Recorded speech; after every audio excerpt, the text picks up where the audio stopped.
Hello everyone, how's it going? It's Carla Escobar back with another video here at the Owl's Nest, and today I'm so excited because I have had a box waiting for me while I was in New York City, and I wanted to wait just for you in order to open it. So this camera is one that I've been playing around with for over a year, and I finally decided to buy it. And the thing about today's video is really asking, is this camera still worth it in 2019? So let's unbox this thing so I can show you guys.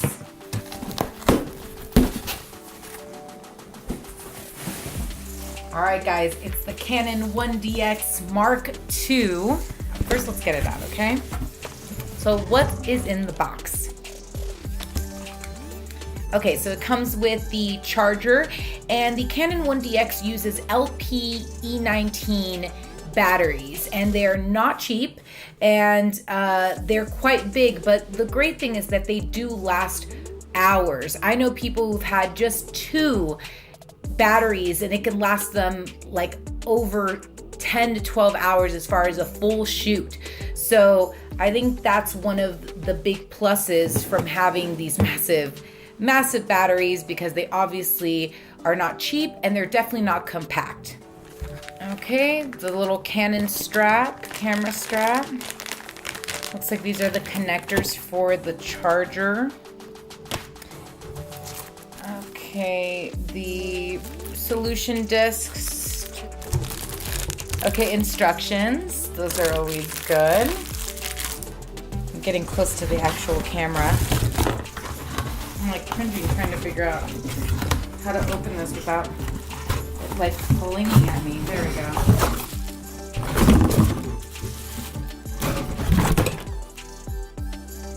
Da, da, da, da, da, da, da. We got it. The Canon 1DX Mark II.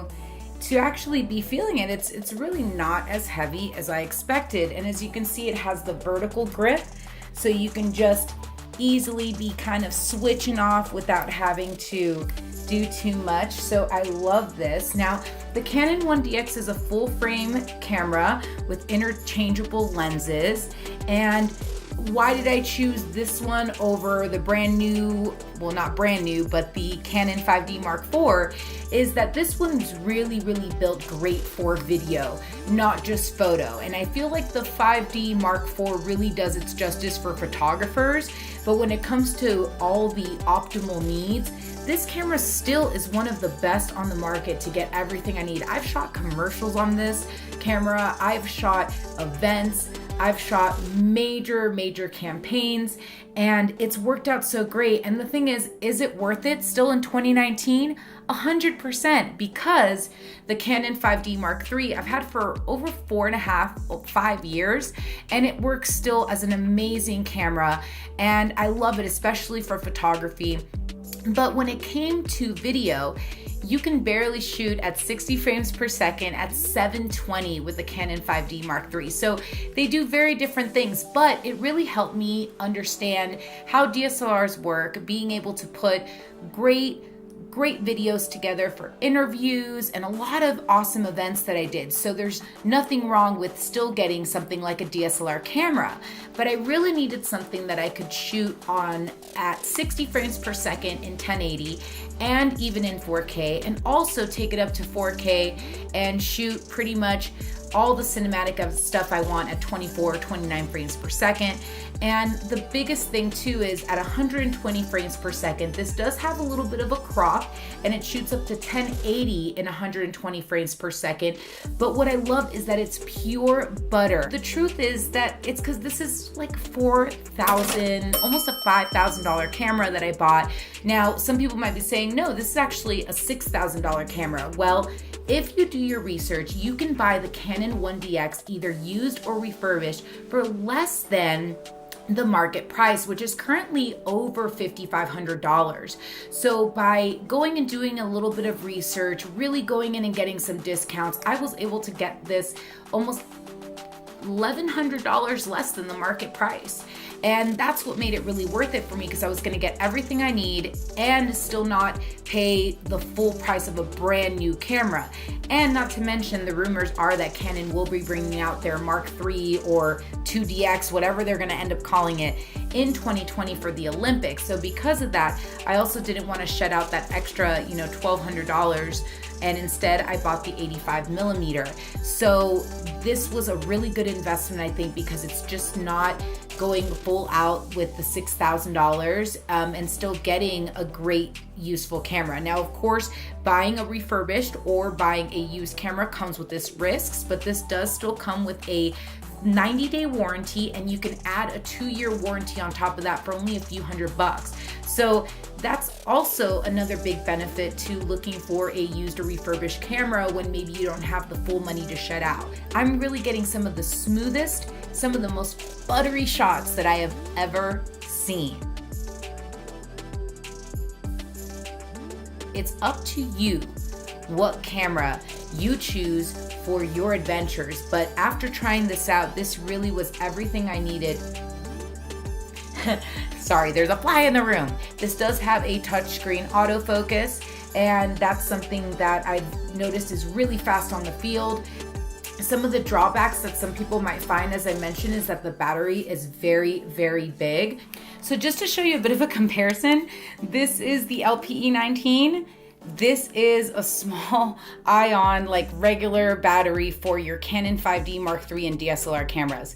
So it is almost, it definitely is almost a whole other battery on top of that, and it lasts longer, which is awesome. Instead of having to have a bunch of small batteries, another reason why the Sony was not really something that was gonna work for me is that when I'm doing a wedding, I can't be changing batteries every hour and a half to 2 hours. I need this thing running. That's where it goes in. The fact that it is kind of massive and they are a bit expensive could be a drawback for some people. But at the same time, if you're looking for something that's gonna last a long time on the field, that might be a way to go. And lastly, something else that's a great feature from this camera is the weatherproofing. This camera can get a lot of water and even snow, and it will still function really, really well. Now, one of the other things that people might not realize is that it's not just the battery that's going to be different. It's also going to be the card slot. So let me just open that up. And as you can see, there's 2 slots, which is great. That means just like your DSLR cameras, you could have 2 cards in at once, but these have to be CFast cards. CFast cards are a lot bigger than regular cards. I'll cut to a quick pic so you guys can see, but as you'll notice, the CFast cards are way bigger than any micro SD or SD card you have ever seen. So that's also going to be another change. And just for a 64 gig, you're looking at almost $200 to buy a CFast card. Now, it is an investment. You're talking about an additional like $300-400 on top of already the camera to get an additional battery and to get the CFast card. But honestly, with the quality of what you're getting from this camera, upgrading to a few things is not going to be that big of a deal, and you can still use those SD cards and those micro SDs for your GoPros, for your DSLR cameras, for your Zoom recorders. So it's not like any of that's going to go to waste anyway. I'm really impressed. Overall, I'm extremely happy. Thank God for B&H Photo. I was able to find this amazing used but very well conditioned. There's barely even like a scratch on here. I mean, really, it's like a couple little dings, but like overall, I'm extremely happy with this. So yeah, so that's it for today's video. Thank you for watching, and please like and subscribe and comment to let me know what other cameras you'd like us to explore, or just in general, any questions you have about the Canon 1DX Mark II. I'm excited to bring you guys more content with this camera, and literally I'm holding it like a baby because it's just been, I've been waiting for this moment. Waiting. I'm just really excited and cannot wait to do so much with this. So enjoy your day, everyone. Work smarter, and we'll see you again soon here at the Owl's Nest.